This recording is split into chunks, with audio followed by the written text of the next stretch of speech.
Hey Tiger fans, Mark Fitzpatrick, the Tiger Club of Kansas City. It is the Tuesday before Thanksgiving at the Westport Flea Market, and today I am with the true Missouri legend, former Tiger basketball All-American John Brown. John, thank you for coming up today. Oh, it's been fun. It's great. A great honor for you this year, I think, was well overdue. You had your number retired and hung in the rafters at Mizzou Arena. Tell us about how you felt with that. It was absolutely the most fun day I've ever had, the greatest honor I've ever had.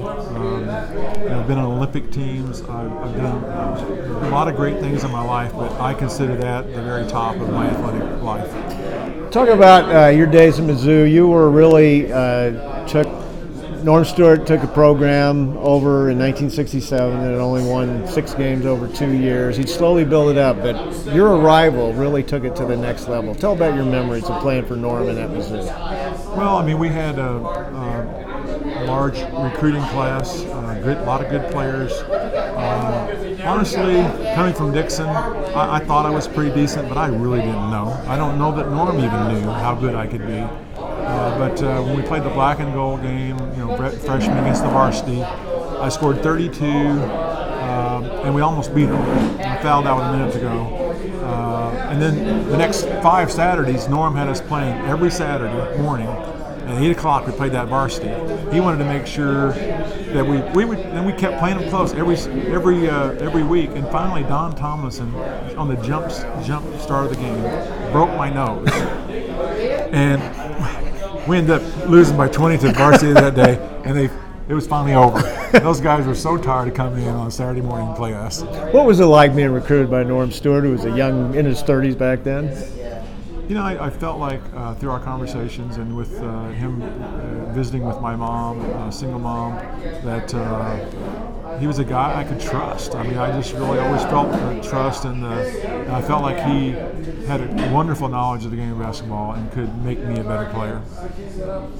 Talk a little bit about your NBA career. You were, I think, the 10th player taken in the draft in '73 by the Atlanta Hawks, and you stayed in the league for a number of years. Memories of that? I saw Ernie DiGregorio last night. Oh yeah. He was in the Hall of Fame, going to the Hall of Fame, and Ernie was. I was on the All-Rookie team my freshman year, or my rookie year, and Ernie was the freshman MVP or whatever they would call it.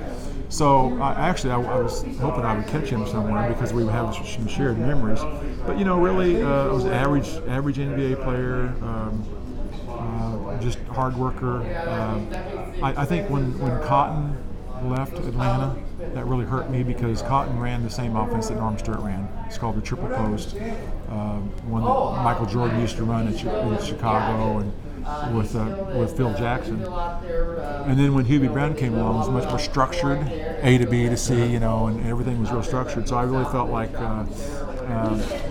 losing Cotton as a coach probably made a big difference in my professional career.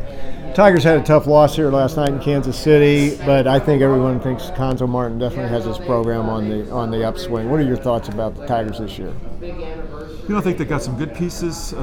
If we can get Tillman to obviously stay out of foul trouble and get his numbers, it's extremely important to us. Right now, I think he's so afraid to make fouls that he's not a threat defensively. He's not a threat to block shots, and that takes a lot away. But I think with Mark Smith, Drew Smith, we got pieces. Brown shot the ball well last night. We've got people that can shoot the ball, and I think our future is good. I like Cuonzo. I think he's a really good man for the guys to make them better young men, not just basketball, but in the game of life. So I like Cuonzo, and I really think, believe it or not, right now I think we're an NCAA team. I like our chances in NCAA this year. All right, John, thank you very much for coming out. Welcome. You are a true Tiger legend. Thank you. I am not standing in a hole, folks. He's just a little taller than I am. Hey, folks, next week right here at the Flea Market, we'll have Mizzou head baseball coach Steve Beazer. For more information, check us out at kctigerclub.com.